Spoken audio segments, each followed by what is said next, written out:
Hola, buenas tardes. Les habla Rosa María Hernández. Es un verdadero placer para mí estar esta tarde de lunes en el foro chat y hablar sobre agroecología y su transición hacia la sostenibilidad. Estoy encantada y muy agradecida con los organizadores de Ambiente y Sostenibilidad por esta invitación a la reflexión sobre este tema. Al final de la charla habrá un espacio para preguntas que trataré de atender y también disponen ustedes de mi correo electrónico para escribirme cuando ustedes lo deseen. Un saludo. Vivimos en un planeta inquieto y nuestra mirada está perdida. Lo digo así porque no podemos apreciar en toda su dimensión las diversas posibilidades ambientales para la vida que nos ofrecen los diferentes biomas que están distribuidos en los 6 continentes del planeta. En ellos se alberga una gran biodiversidad vegetal, animal y aquella que está en los diferentes tipos de suelo. Esas posibilidades se basan principalmente en los beneficios ecosistémicos que comprenden los servicios de abastecimiento, apoyo, regulación y los servicios culturales. Y digo de abastecimiento porque nos ofrecen alimento y agua, de apoyo porque son reservorios de diversidad vegetal y animal. Hay servicios de regulación porque ocurren una serie de procesos a nivel local o regional que tienen que ver con el clima local, con la fertilidad de los suelos, con el secuestro de carbono, con las interacciones biológicas, con los polinizadores y así tantos otros procesos y eventos que generan como una especie de efecto buffer que modera y a la vez nos protegen de los fenómenos naturales extremos. Los servicios culturales nos llevan a identificarnos y a dar un sentido de pertenencia con aquellos espacios de vida que hemos escogido. En este panorama que les describo, podemos ver algunas cosas que ocurren entre los distintos continentes, tal como les muestro en la lámina, en la figura de los globos terráqueos. Allí se puede ver principalmente que la población mundial está distribuida muy desigualmente. Por otra parte, hay diferencias en los porcentajes de diversidad y en la diversidad de suelos presentes. Y también hay que destacar esas diferencias en cuanto a potencialidad de secuestro de carbono en los distintos biomas. Una de las más importantes es el bosque amazónico, ya que almacena el 30-40% del carbono total que es almacenado a nivel mundial. A pesar de los diferentes beneficios ecosistémicos provistos por los distintos biomas en el planeta, hemos sido testigos en las últimas décadas de un modelo de desarrollo tecnológico de avanzada que ha alimentado la globalización en el mundo. Es verdad que se ha mejorado la calidad de vida de los seres humanos, pero también esto ha tenido sus consecuencias negativas en el ambiente. Una de las actividades donde más se ha desarrollado la tecnología es en la agricultura, y a la par que tenemos una agricultura industrializada con sus 4 pilares basados en la mecanización, riego, uso de agroquímicos y biotecnología, también se ha ido incrementando a nivel mundial la proporción de la población urbana versus la rural, y se espera que para el año 2050 tengamos 10 veces más población urbana que la que había en 1950, con la consecuencia de una mayor demanda de alimentos de un sector poblacional que no produce alimentos directamente, lo que significa mayor uso de recursos naturales y de energía para estos fines. Por esta razón también se ha distribuido en todo el mundo una mayor extensión de suelos degradados, señalándose que un 24% de los suelos ya se encuentra en su máxima expresión de degradación, que es la desertificación. Al haber cada vez menos suelo de calidad para estos usos agrícolas, pues se incrementan las tasas de deforestación, que es una actividad a la que se le atribuye una pérdida de biodiversidad del 58%, y esto es muy preocupante. Otras actividades como el uso de agroquímicos ha generado mayor contaminación de suelos y agua, y también destacan los valores de contaminación lumínica de más del 80% en las grandes ciudades. En este panorama, pues grupos científicos de la Universidad de Estocolmo han venido investigando sobre la resiliencia planetaria, y ellos han establecido 9 límites planetarios que no deberían ser sobrepasados para mantener un equilibrio de la vida en el planeta. Pues ya para el año 2009, 3 de esos 9 límites planetarios habían sido rebasados, mostrando que sus niveles estaban en zonas de riesgo alto, y esto se ve en rojo en la figura que están abajo en la lámina. Los límites en cuestión eran la integridad de la biosfera, los ciclos bioquímicos de nitrógeno y fósforo, y ya para el año 2023, 15 años después, se sumaron otros 3 que tienen que ver con la parte de la integridad de la biosfera a nivel funcional, pues el cambio climático y también la contaminación por microplásticos, entre otros eventos nuevos. Hay quienes dicen que venimos enfrentando una suerte de policrisis conformada por crisis que se retroalimentan entre sí, económica, climática, ambiental, de salud, alimentaria. Lo cierto es que estamos viviendo situaciones cada vez más extremas y que sentimos que nos afectan más de cerca. En este milenio, organismos internacionales establecieron sendas agendas con objetivos precisos para atender estas crisis. La primera tenía 8 objetivos del milenio que tenían que ver con alimentación, salud, ambiente, los cuales no fueron alcanzados y se llegó al consenso político que no estábamos siendo sostenibles. En ese sentido, se estableció una segunda agenda del 2015 a 2030 con 17 objetivos de desarrollo donde se incluyó la palabra sostenibilidad. Los mayores retos tenían que ver con el hambre, con la pobreza, con el manejo del agua, la producción, consumo responsable y la acción por el clima, considerando a la sostenibilidad prácticamente como una salida posible. Hemos visto que la alimentación y la agricultura se sitúan en el foco de atención de la Agenda de los Objetivos de Desarrollo Sostenible 2015-2030. ¿Por qué? Porque la alimentación es un fenómeno que entrelaza todas las áreas de la vida. Ella tiene un contenido ambiental, ecológico, productivo y socioeconómico muy importante, que muestra que a pesar de que producimos más cantidad de alimento que hace 30 años y que pudiéramos alimentar a la población mundial, esto no está ocurriendo, ya sea por falta de acceso a los alimentos, pero también por malos hábitos de alimentación, sean culturales o de otro tipo. Entonces, nos encontramos ante otras pandemias como son la desnutrición y la obesidad. Veamos algunos datos. En la desnutrición, decimos esto así porque más de 800 millones de personas tienen subnutrición y 1.500 millones de personas tienen importantes carencias nutricionales. También vemos que 1 de cada 8 adultos tienen problemas de obesidad y para 3.000 millones de personas no son asequibles dietas saludables. Entonces, es muy importante considerar esto como un dilema dentro de lo que es el fenómeno de la alimentación. Otro dilema que nos pone en otra perspectiva en el tema de la alimentación es considerar que no actuamos ni somos individuos, sino somos holobiontes. Es decir, somos entidades que albergamos una cantidad de especies o microorganismos habitando dentro de nosotros. Tenemos un microbioma que puede ser afectado por el microbioma que está en el suelo y por el microbioma de la planta de la cual nos alimentamos. Si el suelo es manejado de forma conservacionista, con una agricultura sostenible, ese microbioma del suelo pues se fortalece y se diversifica funcionalmente. De ese modo, la planta que es cultivada en él se favorece a través de sus interacciones biológicas con los microorganismos que están en ese suelo. Esto contribuye a producir una planta muchísimo más saludable de la cual nosotros y otros seres vivos nos alimentamos. Además, si tenemos mejores hábitos de salud, pues podemos tener un microbioma estomacal más sano que nos genera buena salud. Por el contrario, este microbioma es debilitado a través de una alimentación proveniente de un sistema productivo basado en una agricultura convencional, con un alto uso de agroquímicos y mecanización, pues el microbioma generado en el suelo es pobre, lo cual se traslada a la planta con un microbioma frágil que se manifiesta en una planta de atributos mermados.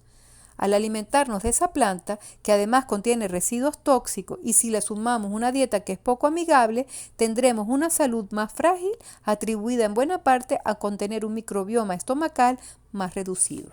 Otro dilema sobre el cual podemos reflexionar es sobre las cadenas de valor alimentario. Unas son cortas, de cercanía entre el agricultor y el consumidor, y otras más largas con distintos eslabones desde lo que se produce en el campo hasta lo que llega a la mesa.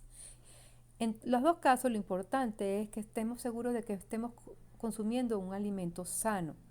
Eso por un lado, y por otro lado también es pensar que solemos comer alimentos que son producidos en miles de kilómetros de distancia de nuestro lugar de residencia.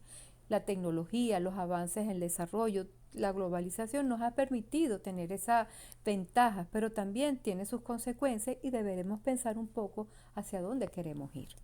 Ya les he dado algunas pinceladas de hacia dónde quiero ir con esta charla. Y me pregunto, nos preguntamos, ¿podríamos ser sostenibles? ¿Haciendo qué?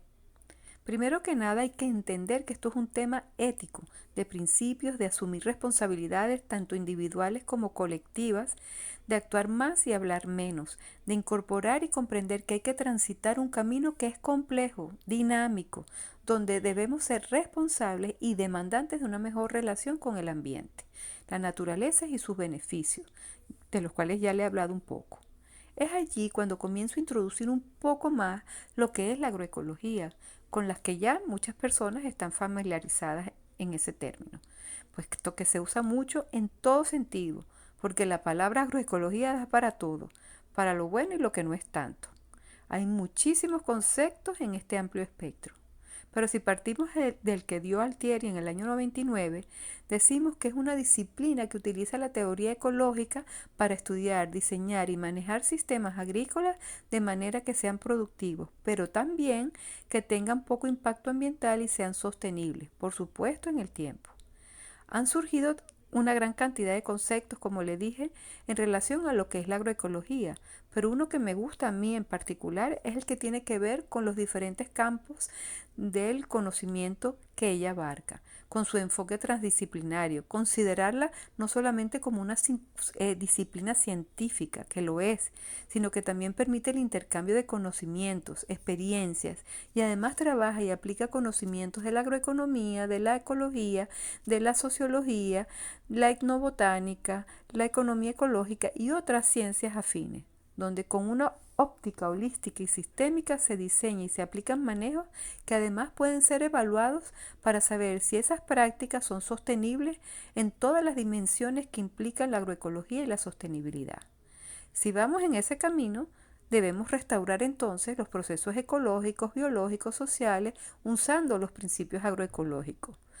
Esto con el fin de generar prácticas agrícolas con mayor adaptación local posible, también diseñar y aplicar modelos de sistemas alimentarios locales, integrar ese conocimiento local con el conocimiento científico, de manera tal de que podamos también trabajar, reconocer y valorar la etnobiología y el legado de las culturas resilientes. Ahora bien, ¿cómo relacionamos la agroecología y la sostenibilidad? Desde nuestra perspectiva, la agroecología es una disciplina multidimensional, compleja y flexible, como vemos aquí en la figura verde a la izquierda de la lámina. Básicamente las dimensiones son la económica, la ambiental y la social con sus interacciones. Por otro lado, tenemos a la sostenibilidad, que significa procesos mediante los cuales se cubrirían de manera permanente las necesidades espirituales y materiales de todos los habitantes del planeta sin deterioro e incluso con una mejora de las condiciones socioambientales que le dan sustento. Ustedes me dirán, pero eso es un poco utópico. Y la verdad es que hay que entender que la sostenibilidad no es un estado estático que se alcanza y ya está. Muy por el contrario, es cambiante y tiene que ser lo suficientemente resiliente como para que el camino que se transite sea transformado continuamente sin perder funcionalidad, independientemente de las situaciones que vivamos. Como vimos anteriormente, los mayores desafíos que tiene la ODS son los relacionados con la alimentación, el agua, el clima y todo lo que tiene que ver con producción y consumo responsable. Así que la agroecología, debido a su esencia y en miras de la sostenibilidad, pudiera jugar un papel importante para contribuir a alcanzar esos objetivos. Fíjense ustedes, un poco más arriba en la lámina vemos los esquemas tanto para la agroecología como la sostenibilidad que se parecen, en realidad van de la mano, puesto que allí se plantea la necesidad de ser evaluados con indicadores. En la agroecología se trabaja con principios que permiten establecer prácticas orgánicas, reciclaje de nutrientes, regulación, etc. Todo ello para mejorar la salud del suelo, su fertilidad y lograr una mayor productividad, resiliencia que tanto nos ocupa y nos preocupa. Esa resiliencia, esa salud y esa agrodiversidad involucrada en las prácticas agrícolas forman parte, lo vemos en el esquema a la derecha, de los atributos de la sostenibilidad, como la productividad, la estabilidad, confiabilidad, reciclaje, equidad, etc. Y tomando entonces como referencia ecosistemas, agroecosistemas que consideremos que son óptimos en su funcionamiento, pudiéramos hacer evaluaciones de la finca o las parcelas en cuanto a cómo están en su estado inicial y cómo pudiera monitorearse a través de indicadores ese proceso de la implementación de la agroecología y ver si el camino que nos conduce hacia la sostenibilidad está funcionando. Vamos a comenzar imaginándonos que tenemos un terrenito, una parcela o una finca que queremos cultivar y donde queremos iniciar un proceso de transición agroecológica. Tenemos que saber a qué situación nos enfrentamos, primero que nada, ¿qué camino seguimos? Si lo estamos haciendo bien o tenemos que tomar otro rumbo, es decir, hacer un monitoreo después. Esto es importante porque es mejor prevenir que luego remediar. Es más económico, menos impactante y más eficiente. Nos evita muchos dolores de cabeza. La manera de diagnosticar o de monitorear el estado en que está nuestro agrosistema agrícola con sus recursos es a través de la selección o construcción y determinación de indicadores, sean de salud, de agroecología, sostenibilidad. Estos implican dimensiones económicas, sociales, productivas, ambientales del agrosistema y su funcionamiento. Pero, ¿qué son los indicadores? Pues son herramientas útiles que agregan y simplifican información de naturaleza disímil de la calidad y funcionamiento de los agrosistemas, lo cual nos permite planificar, diseñar y evaluar prácticas agroecológicas basadas en criterios establecidos tanto en lo agroecológico como en la conducción a la sostenibilidad. Estos indicadores nos permiten ver de una forma mucho más particularizada la necesidad de manejo de cada sistema, con la intención de mantener beneficios ecológicos, socioeconómicos y aprovechar todo eso de manera de gestionar los agrosistemas, sus componentes y recursos en modo preventivo mientras se avanza por el camino de transición agroecológica. Ahora bien, ¿qué indicadores trabajamos? Pues podemos trabajar a distintas escalas, como usar indicadores locales que manejan los campesinos por esa íntima relación que se establece del día a día en su finca. Luego están los indicadores técnicos, que son los que salen de los laboratorios, los que vienen producto de recoger la muestra en la finca y determinar la valoración física, química y biológica u de otro tipo con un análisis. También están los indicadores regionales de riesgo, porque nuestra parcela forma parte de un paisaje y se relaciona con otras fincas alrededor, que pueden estar manejando sus cultivos de otra manera diferente a la nuestra y nos puede afectar. En un proceso de transición agroecológica esto es bien importante. Y luego están los indicadores globales que tienen que ver principalmente con aquellos organismos que se dedican a la planificación y al establecimiento de programas de desarrollo para la producción de alimentos. Los indicadores se caracterizan principalmente por ser universales, pero también porque recogen información local de una manera mucho más sensible y rápida, constituyéndose en indicadores tempranos de males mayores, también por ser sensibles a los cambios en el tiempo de monitoreo. Hemos hablado de indicadores agroecología, sostenibilidad, sus principios, criterios, procesos que son importantes considerar en un camino de transición agroecológica. En ese sentido, debemos aceptar y saber que los suelos de nuestras parcelas son y serán la base de su funcionamiento, su salud y la productividad y la sostenibilidad del agrosistema a establecer.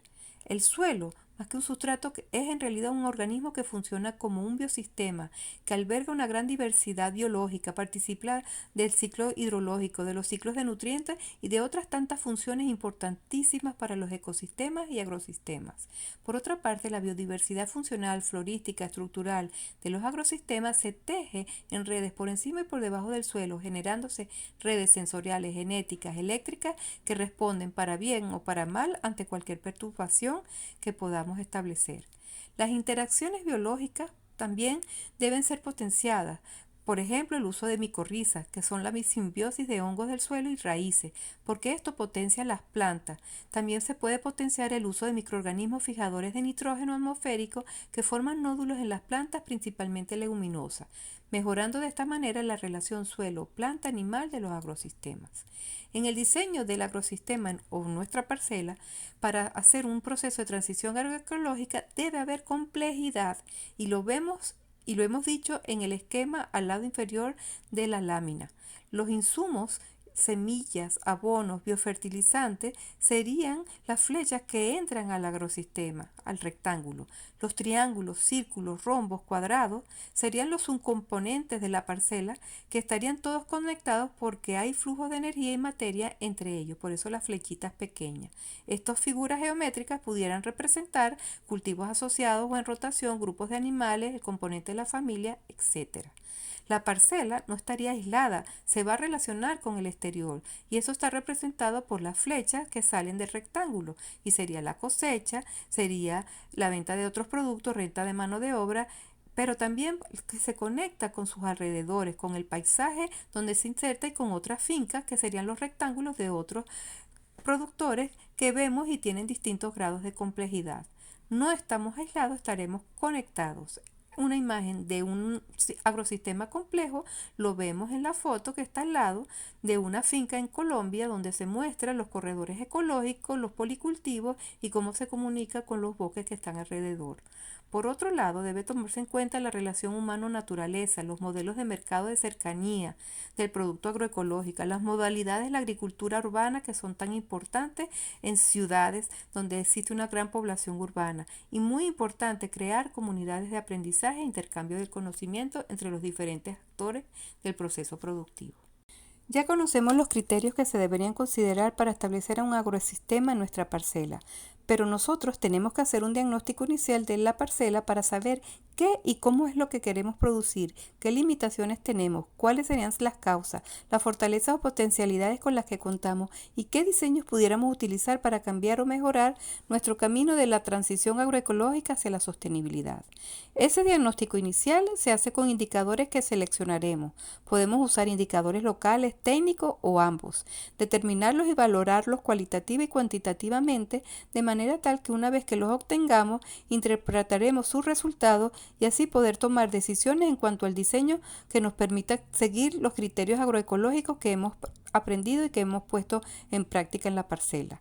Una vez establecido el agrosistema y pasado un cierto tiempo, haremos un monitoreo utilizando los mismos indicadores determinados para el diagnóstico. También podemos incorporar otros o desechar algunos que consideremos que no resultaron útiles. A este nivel del camino entraríamos en las preguntas de qué tenemos que hacer ahora y qué es lo que tendríamos que mejorar para cambiar y hacer más eficiente nuestro agrosistema. Esos cambios los pondríamos en práctica y después de pasado un cierto tiempo haríamos otro monitoreo y así tantos como nosotros consideremos según lo que veamos en nuestro agrosistema. De esta manera entraríamos en una espiral de observación, reflexión, evaluación y decisiones hasta que consideremos que hemos avanzado en lo que queremos en la transición. El agrosistema en su evaluación nos irá diciendo cómo va. Los tiempos para hacer estos monitoreos pueden ser después de un ciclo de cultivo o momentos claves del manejo o cuando hayamos enfrentado algunas perturbaciones o si hemos observado cambios que no esperamos.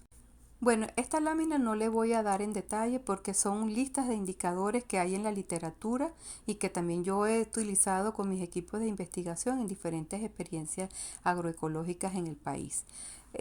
Aquí les muestro indicadores de resiliencia agroecológica que van dirigidos a saber el grado de vulnerabilidad que puede tener nuestros agroecosistemas familiares o a nivel de las comunidades agrícolas en función de perturbaciones eventuales o de cómo va el sistema a lo largo del tiempo. Entonces allí se evalúa las amenazas, la vulnerabilidad, la capacidad de respuesta, inclusive se llega a construir un índice holístico de riesgo. Luego tenemos indicadores de sostenibilidad que como sabemos que abarca distintas dimensiones, pues entonces se proponen indicadores allí por cada dimensión. Pueden ser esos como pueden ser otros, dependiendo del sitio donde se estén establecidas las parcelas donde nosotros estamos desarrollando o tengamos nuestros proyectos de desarrollo agroecológico. Pero lo importante de esto es que se miden y se estimen en las distintas dimensiones para que después se pueda obtener una idea completa de cómo va la sostenibilidad de los agrosistemas. Los indicadores técnicos y locales que se muestran acá, pues la mayoría son indicadores locales que vienen del conocimiento del productor en relación a su trabajo diario en la finca. Son cualitativos la mayoría, pero también hay indicadores técnicos, productos del trabajo técnico, científico, de investigación y de evaluación de los distintos ensayos y proyectos y también de asesoramiento en fincas y de intercambio de conocimiento en fincas de agricultores. Entonces podemos encontrar en la salud del suelo, evaluar lo que es la fertilidad integral. Algunos que se destacan en amarillo es porque se pueden utilizar tanto en salud del suelo como en previsión del riesgo para estudiar la estabilidad y el movimiento de agua en los suelos. También están los de manejos de residuos, porque tiene que ver con la producción de abonos orgánicos que muchas veces se pueden hacer a nivel familiar o a nivel de la comunidad, ya sea para consumo interno, pero también puede ser para como otro producto de venta y formar más diversificación de la agroeconomía familiar y de la comunidad agrícola. Luego también están los de biodiversidad y resiliencia que nos interesan en todo el proceso de transición agroecológica. Ahora les quiero mostrar cómo sería la evaluación de la sostenibilidad de un agrosistema. Lo ideal es que se reúnan varias personas para hacerlo y así disminuir la subjetividad que está implícita en este proceso. A cada quien se le entregaría una planilla de evaluación de sostenibilidad donde están por cada dimensión una lista de indicadores con sus descripciones y su nivel óptimo. Esas descripciones pudieran ya estar definidas en la literatura y también las personas que van a hacer la evaluación pudieran hacer sus sugerencias para incluir nuevos indicadores y sus descripciones. Las valoraciones se hacen con escalas del 0 al 10, del 0 al 5 o con porcentajes como deseen. Los evaluadores van a llenar la planilla con sus apreciaciones por cada indicador usando esas escalas. En esta planilla se usaron 3 rangos, como vemos. Una vez que se llena la planilla, se reúne toda la información y se saca un promedio por indicador con todas las valoraciones de las personas y luego un promedio de todos los indicadores que conforman una dimensión de sostenibilidad de manera tal de obtener un valor por cada dimensión. Posteriormente vamos a construir figuras de ameba, como vemos con los gráficos del centro y de la derecha de la lámina que les muestro. Cada eje de ese diagrama sería una dimensión de sostenibilidad. También el eje puede representar un indicador que nos interesa ver cómo va cambiando. En ese eje, que tiene la misma escala de valoración de la planilla, se anota el valor promedio obtenido. Luego se unen todos los puntos de los ejes del diagrama y obtenemos una figura de ameba que varía en forma. Si es más circular y de un tamaño cercano a los valores máximos de los ejes, uno diría que ese agrosistema es más sostenible. Si la ameba tiene forma más estrellada, es que hay algunas dimensiones de sostenibilidad que van mejor que otras. Y si además los valores promedios están cercanos a cero, entonces ese agrosistema es poco sostenible. Estos diagramas de ameba son muy útiles porque nos permiten visualizar fácilmente las diferencias de sostenibilidad entre distintas prácticas agroecológicas. También ver cómo va evolucionando el agrosistema en el tiempo y ver así si se está haciendo más sostenible. Por otra parte, también es importante señalar que puede hacerse un escalamiento agroecológico en la comunidad agrícola en la medida que los agricultores participen de estos procesos evaluativos y conozcan y vean el buen funcionamiento del manejo agroecológico realizado. Para ello, la experiencia de otros productores es muy relevante y facilita la adopción de un diseño agroecológico para sus parcelas con mayor convicción. Este es un ejemplo de un proceso de transición agroecológica desde la agricultura familiar a una comunidad agrícola a través del cultivo de stevia rebaudiana. Había interés en 6 familias en cultivar stevia rebaudiana porque ellos tenían plantas madre. Además, querían fortalecer sus proyectos de turismo ecológico y agroturismo. Tenían una alta sensibilidad al ambiente, a los paisajes alrededor, no querían impactarlo y entonces querían cultivar de forma agroecológica la stevia rebaudiana.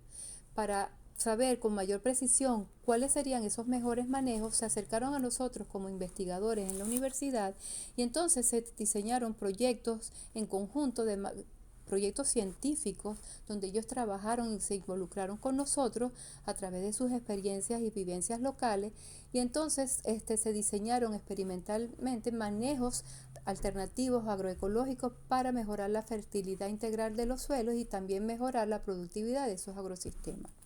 Se tomaron en cuenta los principios agroecológicos que ya les he mencionado en las charlas. Se establecieron esos procesos de observación, diálogo, reflexión y práctica en diferentes ciclos de stevia y durante esos ciclos se introdujeron cambios que llevaron a utilizar variedades de stevias más adaptadas localmente, también a usar recursos locales por familias para los compost que se producían, también usar sustratos con otras composiciones muy diferentes para mejorar la producción de esquejes y plántulas. Se hizo cambios a nivel del modo de riego, se introdujeron cambios en la agrodiversidad de las familias en cada una de sus parcelas. También se utilizaron y se incorporaron otros biofertilizantes como los hongos micorrízicos y finalmente se llevó a una mejor organización de la familia en torno a la comunidad agrícola para escalar este proyecto y generar una sostenibilidad a nivel de la comunidad agrícola que involucrara una mayor resiliencia, un menor riesgo y una mejor organización y permitiera entonces el escalamiento de la agroeconomía. A modo conclusivo, quiero terminar tocando un punto que tiene que ver con los prejuicios que existen en relación a dos tipos de agriculturas muy contrastantes, la agricultura de subsistencia y la agricultura industrial. Aunque no lo creamos, desde ambos lados se puede iniciar y seguir un proceso de transición agroecológica que nos lleve a generar fincas agroecológicas diversificadas que pueden ser sostenibles. En el caso de una agricultura de subsistencia que es de muy pequeña escala y donde apenas se produce alimento para consumo familiar, tampoco se genera excedente y no hay retorno económico, lo ideal sería conectar sus productos al mercado, diversificar los alimentos producidos, pero también la actividad agrícola que se realice en torno a este espacio.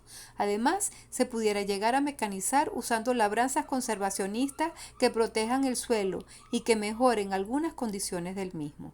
Por otro lado, la agricultura industrial también pudiera avanzar en ese sentido, pues en esas grandes extensiones se podrían hacer relocalizaciones de lo que sería el manejo de las áreas a cultivar, donde habría agrodiversificación en espacio, en tiempo, entre los cultivos y en sus funciones, de manera tal de tener finalmente un sistema agrodiverso que lleve justamente a reducir el uso de los agroquímicos que se utilizan.